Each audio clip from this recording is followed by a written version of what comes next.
হেই, আজকে আমরা চলে আসছি গান্ধী আশ্রমে। প্রথমে আমরা টিকিট কেটে নিলাম, প্রত্যেকটা টিকিট 20 টাকা করে।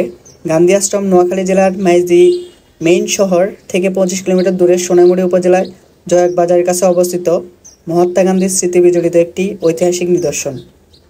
মহাত্মা গান্ধীর অহিংস সমাজ ব্যবস্থার ধারণাকে সবার কাছে পৌঁছে দিতে 2000 সালের 2 অক্টোবর গান্ধী আশ্রমের মূল ভবনে গান্ধী স্মৃতি জাদুঘর যাত্রা শুরু করে।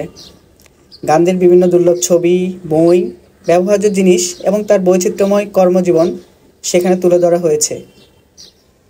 1946 সালের শেষের দিকে ভারতবর্ষে সাম্প্রদায়িক দাঙ্গা শুরু হয়, সেটা নোয়াখালীতেও ছড়িয়ে পড়ে এবং সেটা ঠিক করার জন্য 1946 সালের 7ই নভেম্বর নোয়াখালীতে গান্ধী আসেন এবং 1947 সালের 29 জানুয়ারি মহাত্মা গান্ধী জয়া গ্রামে এসে পৌঁছান।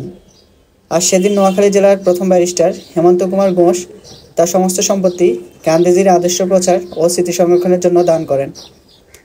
সপ্তাহের সোম থেকে শনিবার জাদুঘর সকল দর্শকদের জন্য উন্মুক্ত থাকে।